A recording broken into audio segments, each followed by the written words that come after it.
I am so blessed to spend my first Sabbath right here. Pastor Joel, thank you so much for sharing your pulpit. And I know from here I'll be going to the Korean church, so I am so blessed to spend really the first Sabbath here at Lighthouse Church. My colleague Christine, she is preaching at West Park. That's where she is. So we try to divide ourselves, and we hope to visit every single church and company in the Manitoba and Saskatchewan conference here. And I don't know if you know about this, but do you know that we have the largest territory in the entire world? I was shocked. I called the NAD. I said, "What is the largest territory? Not membership, okay? Just territory."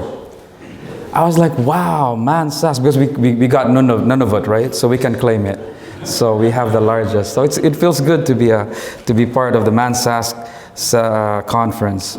As what Pastor Joel has mentioned, I worked in Uganda for 6 years with ADRA, working with the General Conference as a missionary. And after 6 years, I got a call to serve in Ontario with ADRA Canada for 3 months. Can you imagine? We just bought a house, and then you guys had a constituency meeting. I didn't apply for that. On a Sunday, I got a call from the president and said, "We have voted you in, and you're moving." And I said, "We just bought a house in Ontario." He said, "Well, come and visit my office." So I visited Pastor Johnson's office. He basically shared a vision of what Mansas would look like. And from that vision, I talked to my wife and said, "We're moving." And my wife says, "All right, we're moving." So please pray for us, because we're trying to sell our house in Ontario. We just bought it in January. Can you imagine?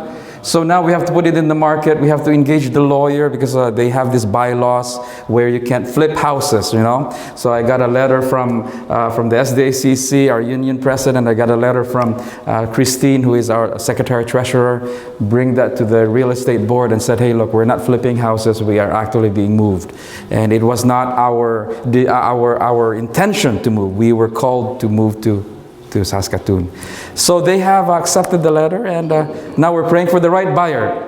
Unfortunately, the market has cooled a little bit, and we'll see where it goes. But we will have our trust in God. Next slide, please. I can't control my slides, unfortunately.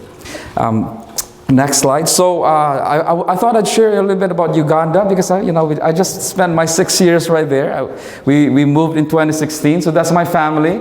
In 2016, we had a photo at the equator. The equator from our house is basically 45 kilometers. So we went in there, beautiful birds, everything, flowers. It's like 24 to 27 all year round. It would be a different case here in Winnipeg, of course, but next slide, please. Can you just move to the next one?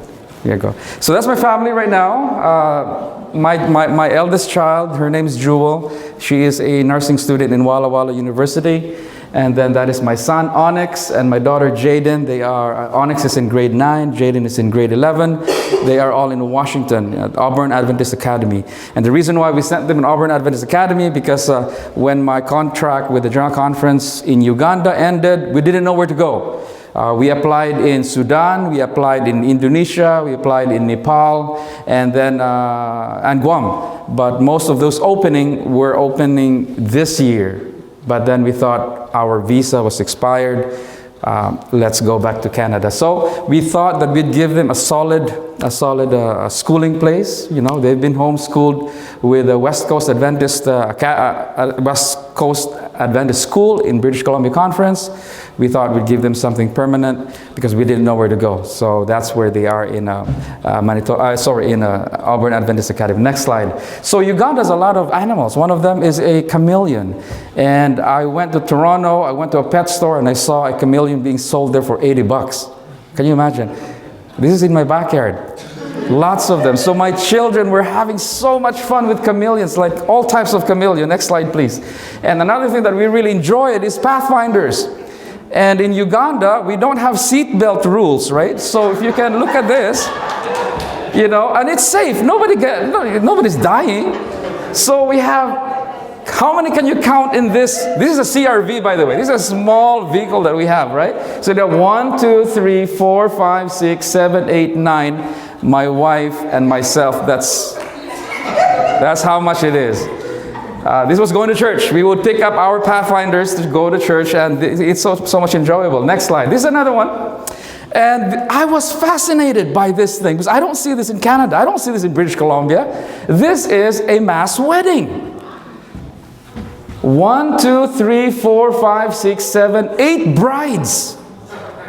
So I was so curious. I went there, so like, why do you guys have like, entire wedding, 8 mass wedding? They said, well, it makes financial sense because everybody brings food together. They just rent out the whole school and all of the community would come in and they would pitch in. You would have one pastor with all food in there. I mean, it is so practical. It is so communal. Right? It is a community. Like everybody does things together. And I was so fascinated by this. Coming from Vancouver, where we tend to do things, this is going to be my wedding and it's going to be my special wedding. They don't think those things. They don't think like that. They think community. And it is such a fresh thing to do. Next slide. Fish. Lake Victoria, right? If you do your Google, right there, Lake Victoria, there's Uganda, Tanzania, of course, Kenya, yes. Fish! Now, here's the thing. I eat fish, okay? Jesus ate fish, so it's okay. So, when I went there, I used to eat or buy fish in Costco or, the tilapia thing or Walmart, and they're little tiny tilapias, right? These are like tilapias grown in an apartment in New York. This is a huge tilapia, like fresh. And then I did my research a little bit, just a little bit of Google. I learned that Uganda is the 3rd most country in exporting tilapia. The first one being Egypt, and I think second is Thailand. And then we have Uganda right here. Next slide. And of course, being tropical near the equator, pineapples. My wife is a pineapple snob now. She wouldn't eat anything but Ugandan pineapples. It is so sweet that you can even eat the core. It is amazing. Next slide. You guys know what it is? It's a jackfruit. So in Uganda, they don't know how to, they find it strange to eat green jackfruit. But of course, here in North America, we use green jackfruit as a meat substitute.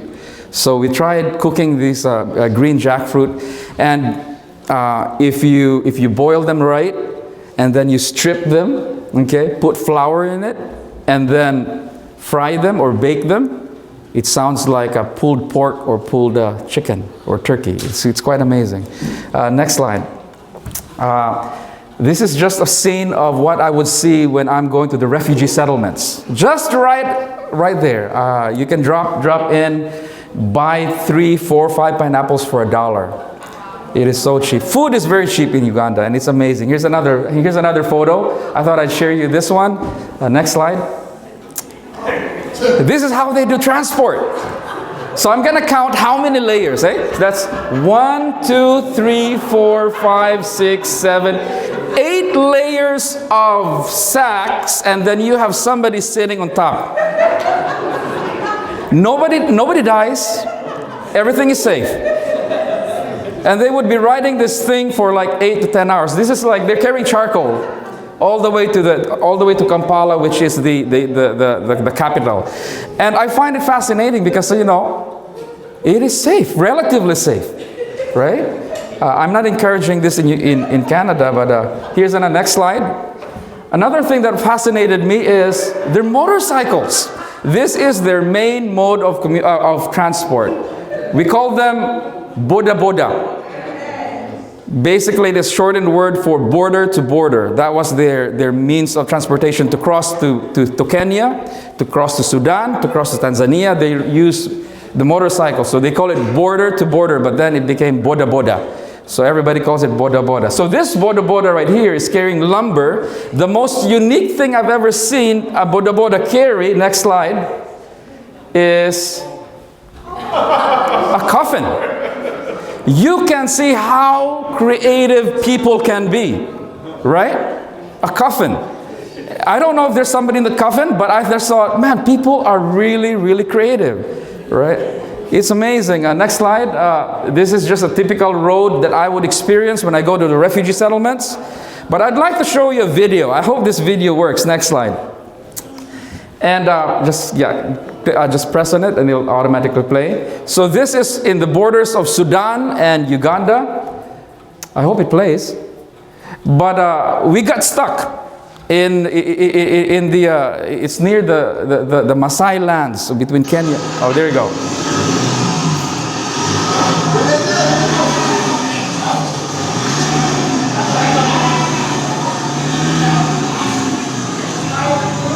Okay, you can stop it. You can stop it. You can stop it. Okay, so basically what's happening is that, you know, our 4x4, this is supposed to be a 4x4. It's not working, right? Here's the thing.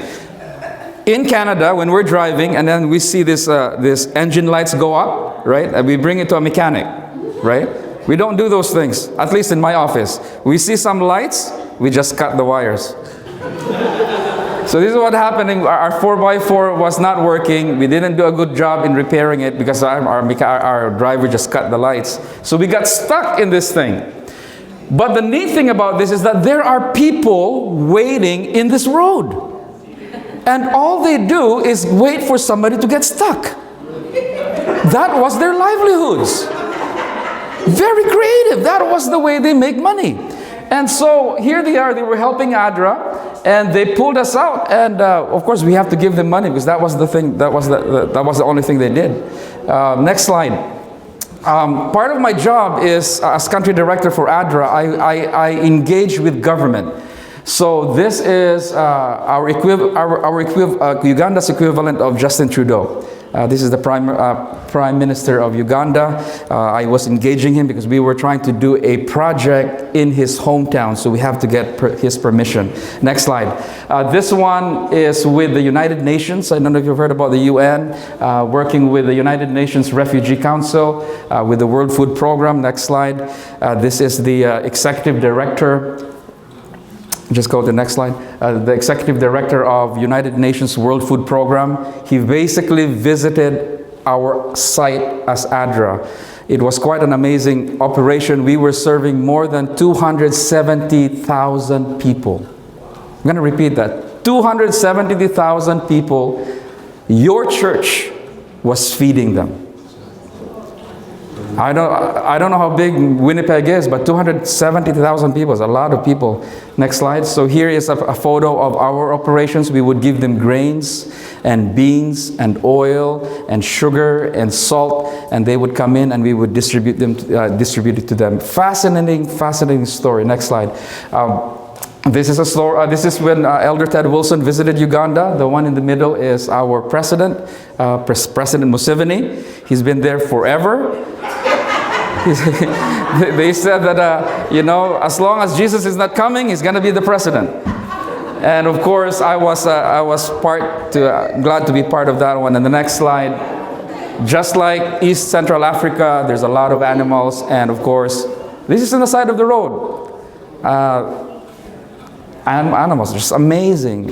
So that's what I did for 6 years, worked with the refugees, worked with vulnerable people, worked with the church. Let me share one more story about my experience in Uganda. Can we move back to several slides, please? Okay, next, this way. Yes, next one. So when the United Nations decided to give ADRA the project to feed 270,000 people, it was quite fascinating because what happened is that in these refugee settlements, we have more than 2,070 Adventists from Congo. And without our knowledge, these Seventh-day Adventists have been praying for 2 years that World Vision and the United Nations would move their food distribution from Sabbath to any other day. Because for them, they don't want to get their food on the Sabbath because for them, that was their church. Right? So they didn't get food for more than 2 years, and they have been praying, God, please have this. So when they would complain to government says, no, you're not special. Everybody gets their food on the Sabbath. So when we won the contract, when ADRA won the contract, when the church won the contract, we were interviewing people. We were interviewing them, and then we saw this group of, we didn't know that they were Adventists, but they were coming in with all the other people lining up to get jobs. So they were coming in and they were dancing. And so we were like, what is happening? And then my assistant went in there and talked to them, what is happening? So we just want to talk to whoever is the leader of this, of these interviews. We're not looking for a job, we just want to share a testimony. So they came in and they shared and they said, we just want to praise God that for 2 years we have been persecuted. Can you imagine? For them, that was already persecution. Not getting food for 2 years because it was on the Sabbath, for them, that was already a test of their faith. And so their prayers were answered when we came in and decided we're not going to do, on the Sabbath. And they just wanted to share their testimony. And for me, I was like, this is such a powerful testimony. But then what happened is that during our intervention, the United Nations decided most of our staff are going on Christmas break, and the only time we can serve food is going to be on the Sabbath. And it was a time where they would renew our contracts to serve 270,000 people. And they said, we are going to serve on the Sabbath. So my officers came to me and said, Pastor Charles, it's contract time, and United Nations is now asking us to serve food on the Sabbath. Now, when they came to me, I said, I don't have any problem serving food on the Sabbath. Personally, I don't. Because I think Jesus would do the same thing. But I told my staff, I said, but we have to be considerate for those 2,070 Adventists that sacrificed for 2 years thinking that the serving food on the Sabbath was a test of their faith. But then we have to weigh. If we don't serve on the Sabbath, then our donors would say, well, I'm going to give the contract to World Vision. I'm going to give the contract to Samaritan Spurs to address competition. And I don't want to lose that. So now we have a dilemma. We prayed, we struggled, and we finally made a decision, and we said we're going to tell our donors, we're going to tell the United Nations, we will not serve food on the Sabbath. Fully knowing that we might lose the contract. So I went in there and explained the whole thing based on our belief, based on the people that we are serving, the 2,070 Adventist people that have sacrificed. We are not going to serve on the Sabbath. United Nations, so fine, that's okay, that is your decision. We will continue to serve on the Sabbath. Here's what happened. They went and served on the Sabbath. It rained. Nobody went. And if you know East Central Africa rain, it really pours. And when it pours, it is so muddy, you get stuck like that. Like you can barely walk when it's muddy because it's really sticky. So nobody went. On Sunday, we were able to serve. The next Sabbath, they did the same thing. We're going to serve on the Sabbath. It rained. We were not able to work. We served on Sunday. I mean, amazing. I mean, I have so many stories. I have to go to the Korean church still. But anyway, let's move on. Let's where are we? There we go. Matthew 13:33. So, I love the church. I am a third generation pastor. My grandfather's a pastor. My dad is a pastor. I am a pastor. And then 3 days ago, my daughter called me and said, I want to become a pastor. I cried. Not because of happiness. I said, why? It is so tough to be a pastor. You have to have that calling, but it's so hard. I said, no, I feel that God is calling me to become a pastor. I argued with her and I said, it is so hard to become a pastor. There's so many things you have to go through. And then she tells me, well, that is your opinion, but I want to listen to God's opinion. So I was thinking to myself, but I am God. But no, I'm just joking. But anyway, we're still praying about it. I love the church. And if I was a church pastor right now, 80% of my sermons is going to be how I love the church. Now I'm going to assume that because I love the church, I love Jesus too.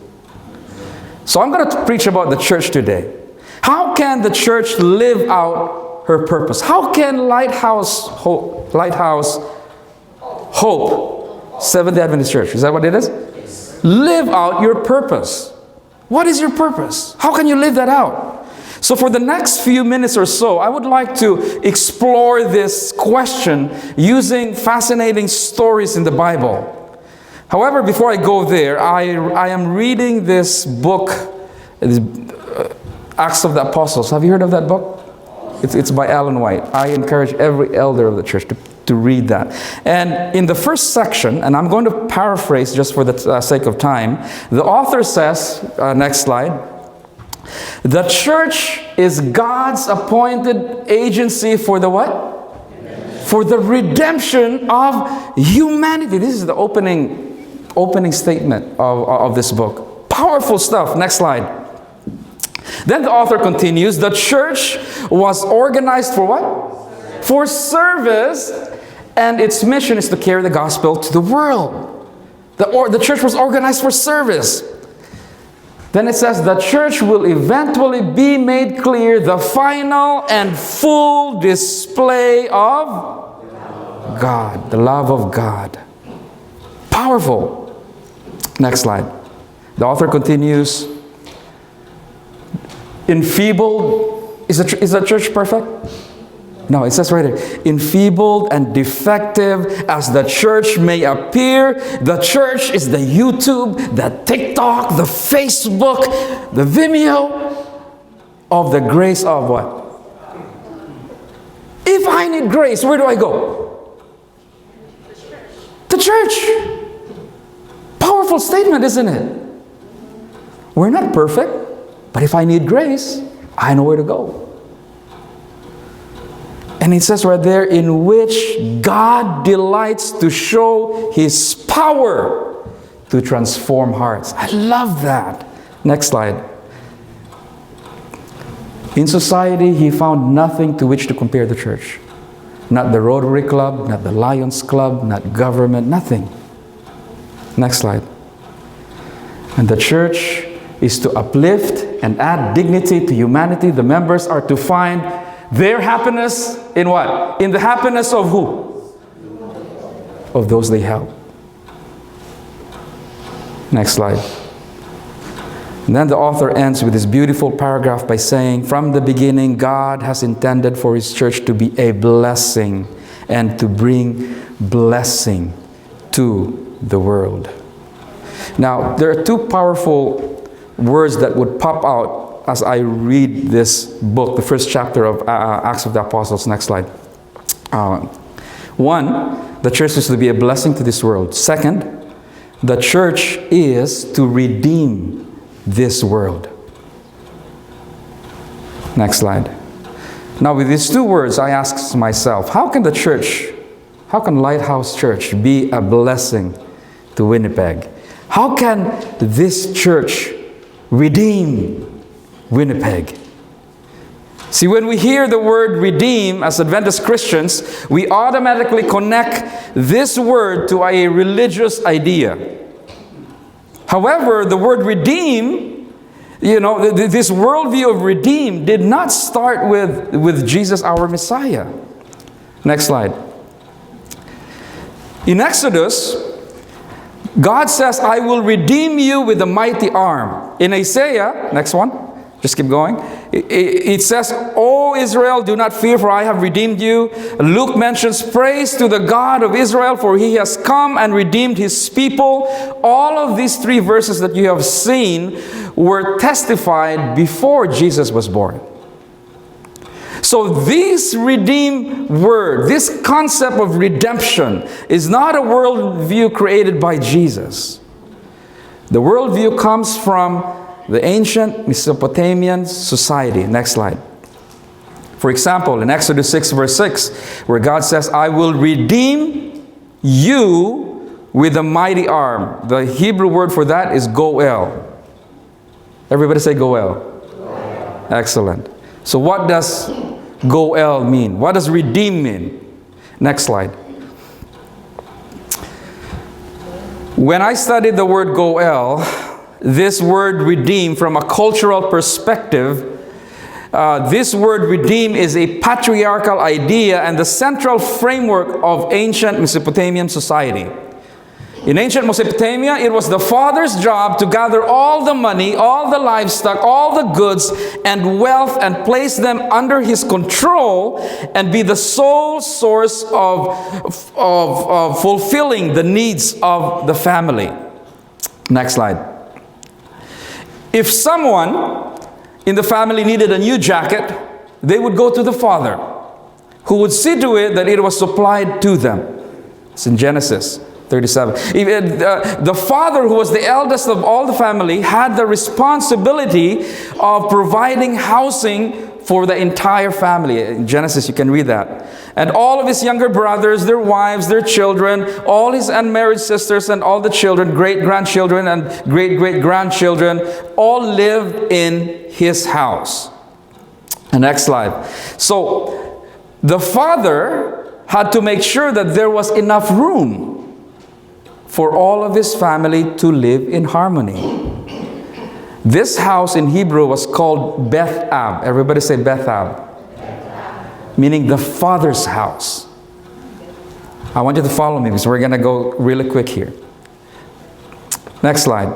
In John 14 verse 2 to 3, it says right there, Jesus says, in my father's house, in my Beth Ab, are many rooms. If it were not so, I would not have told you that I am going to prepare a place for you. And if I go and prepare a place for you, I will come back and take you to be with me, and you may also be where I am. So in this ancient Mesopotamian patriarchal society, it is the father who had much of the responsibility to take care of his family members.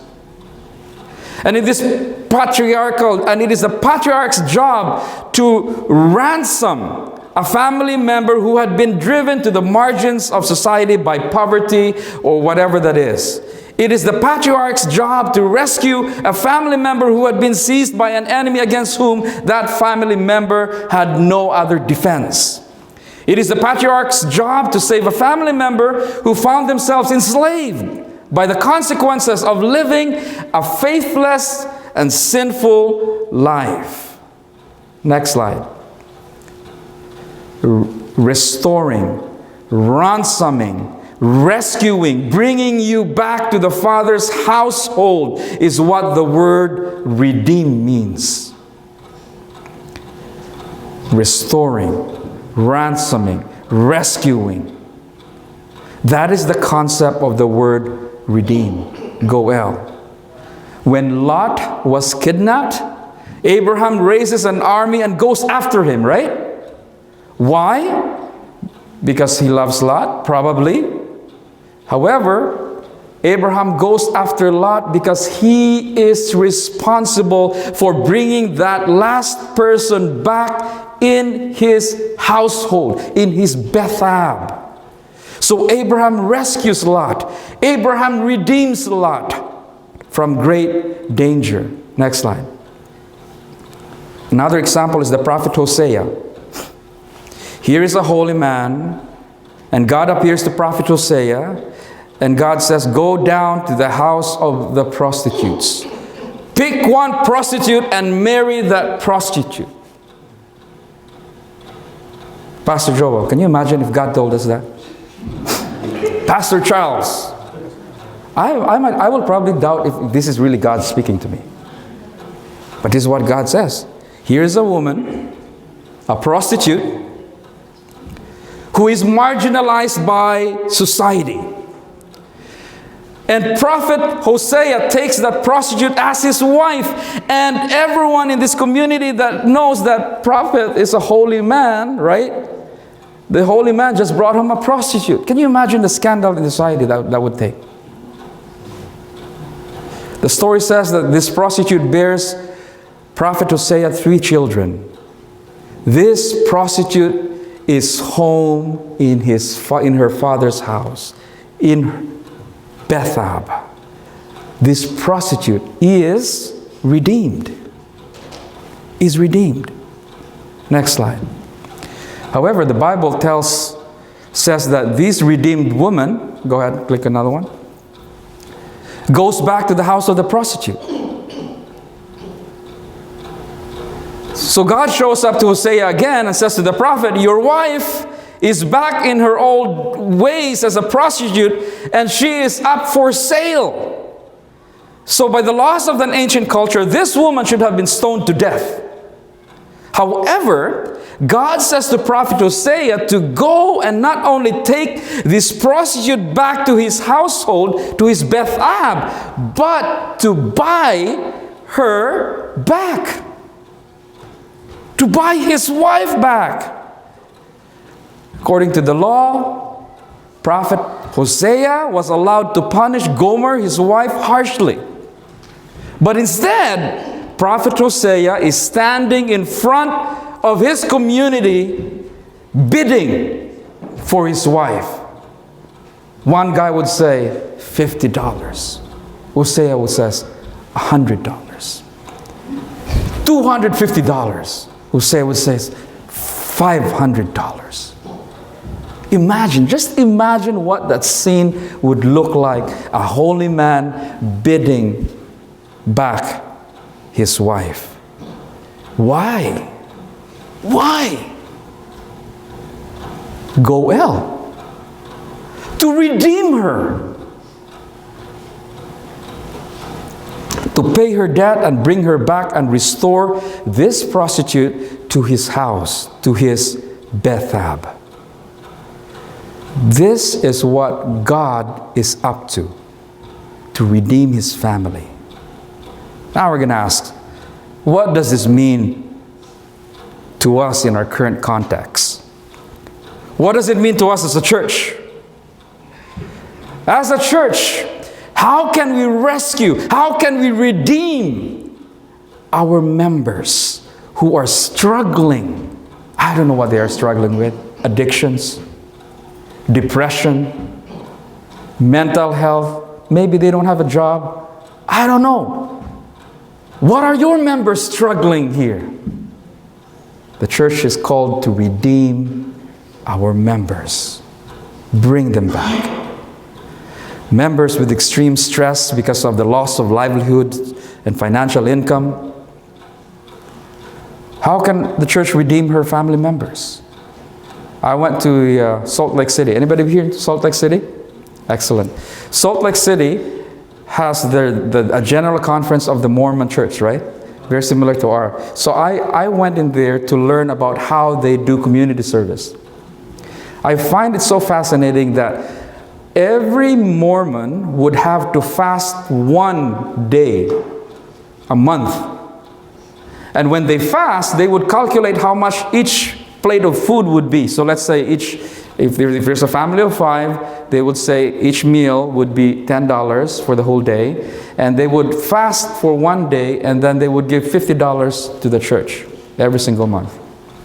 That $50, so let's say we have a community of 100 people, right? And let's say we assume that there's 5 per family. How much would that be per month?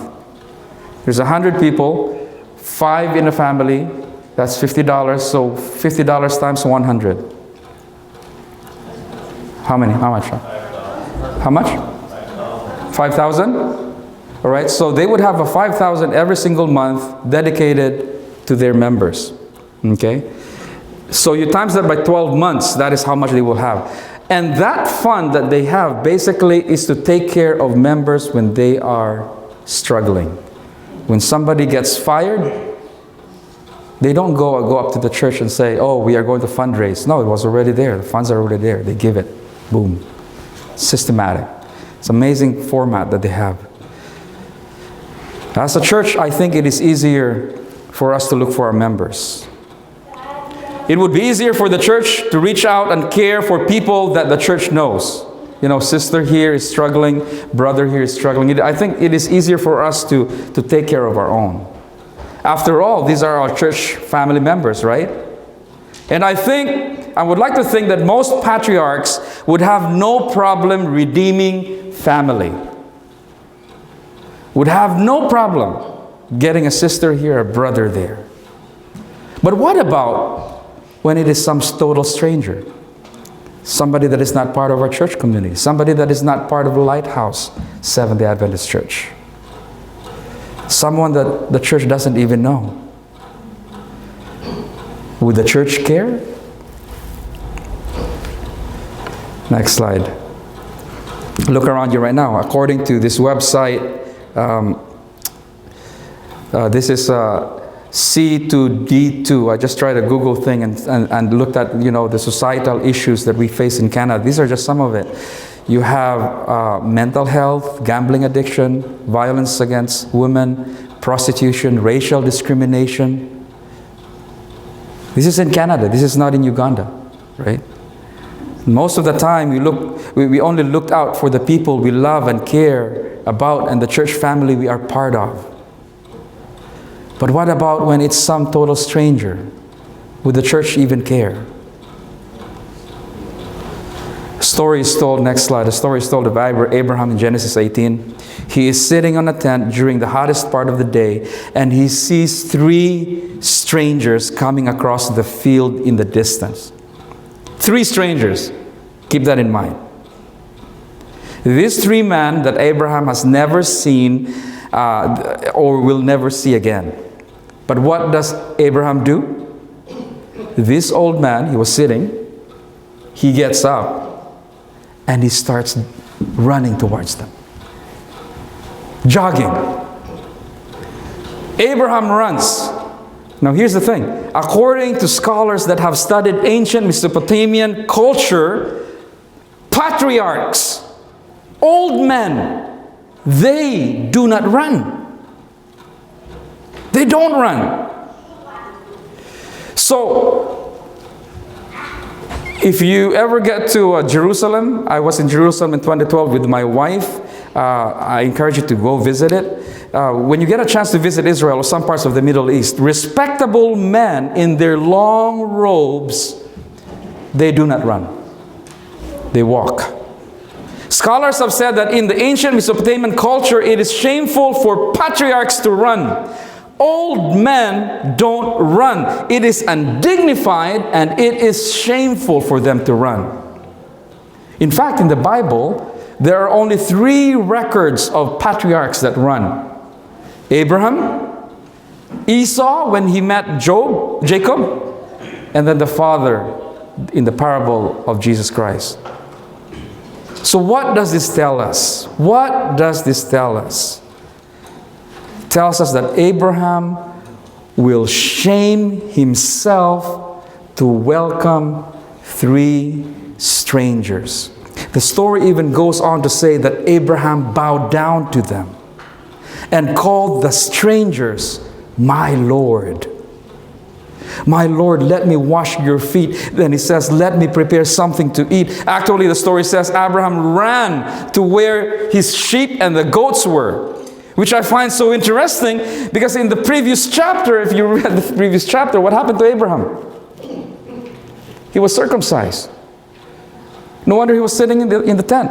Now imagine a circumcised old man running. Not only it is shameful, but it is also painful. Right? Abraham was in pain. Abraham was willing to run shamefully and in pain for 3 total strangers, bow down in front of them, wash their feet, and then invite them for dinner. Next slide. Abraham then turns to Sarah and says, "Prepare 3 shears of the finest flour." The finest flour means wheat flour. That's the expensive stuff. That's the special one Sarah got for the strangers and baked bread for them. According to biblical scholars and rabbinical discussions, Sarah worked on 27 kilos or 60 pounds of the finest flour for 3 strangers. Have you guys baked or anything? Any bakers around here? Okay, very good.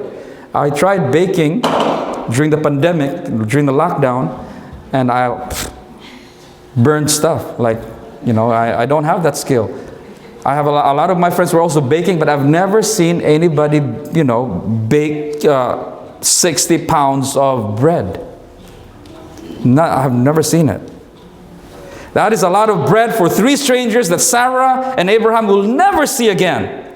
Why? Because Abraham cares about people who are outside of his Bethel, outside of his household. What does it mean for us today? How would the church respond to strangers? How would Lighthouse Church respond to strangers? How would the church respond to people who are not of our faith community, who are not Adventists? How will we respond to the marginalized, to the widow, the orphan, the refugee, the illegal immigrant, the migrant, the single parent, the student that is struggling in university, the poor, the suffering? Will the church run like Abraham, even though it is painful and shameful? Next slide. It is called Goel, redeem. When God is in charge, people will give the very best of what they have to welcome 3 strangers. 3 outsiders into Abraham's Bethel, in my father's household. Next slide. Interestingly, Jesus told a parable. The narrative says in Matthew 13, the kingdom of heaven is like a woman who took yeast and mixed how many? 60 pounds of flour. Jesus uses the same number of kilos or pounds as the story in Abraham and Sarah in Genesis. I would assume that every Jew in that audience that was listening to Jesus' parable knew at that moment that Jesus was saying the kingdom of heaven is like Abraham and Sarah. Abraham and Sarah welcomed strangers, and they gave the strangers their very best. How much of the finest bread will this church prepare for the homeless person, the marginalized, the widow, the orphan, the refugee, the struggling university student, the homeless, the thirsty, the sick? Next slide. The church is called to redeem. Go well. Everybody say go well. Everybody say redeem. I'd like to end with this video. This video is a story of a little girl that I met at the refugee settlement in Uganda. And see what the church did, what your church did with this girl. Let's play it.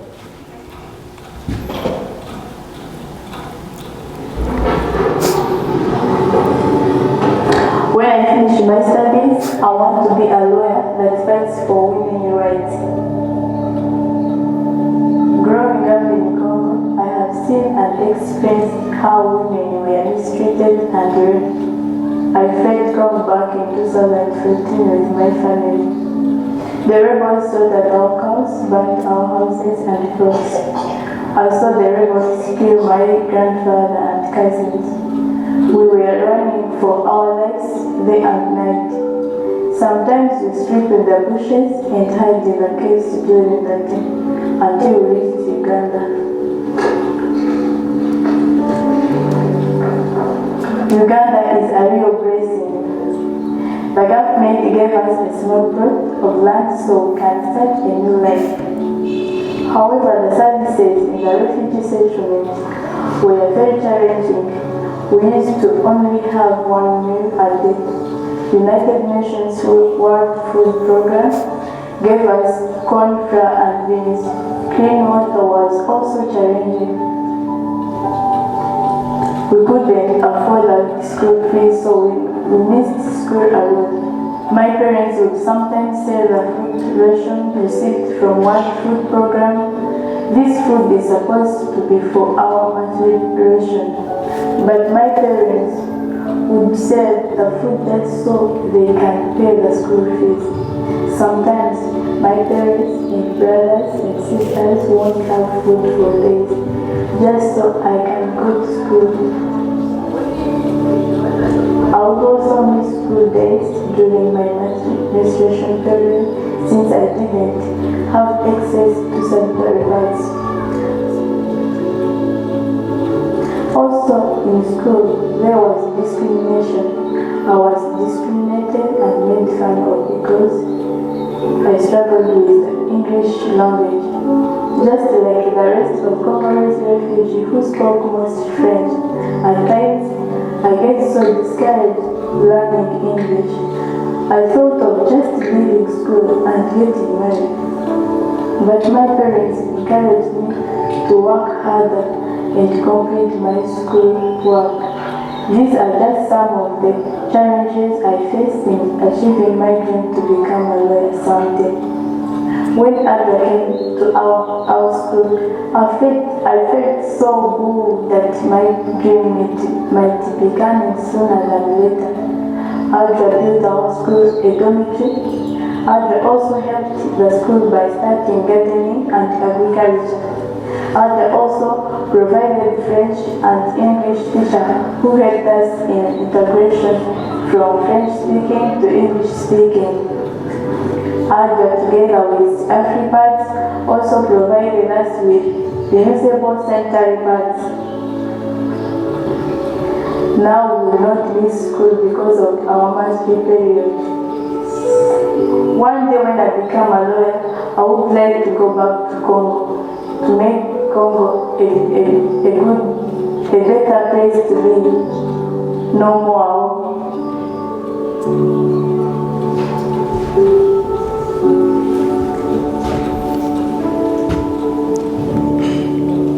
Why do we do it as a church? Go well. Why does Adra do this together with the church? Because we are called to redeem. The church is called to be a blessing to a world that needs hope. The church is called to redeem the world and bring people to God's Bethab, my Father's house. So as I end, may Lighthouse Seventh-day Adventist Church be a blessing today that the world is hoping for. God bless you all.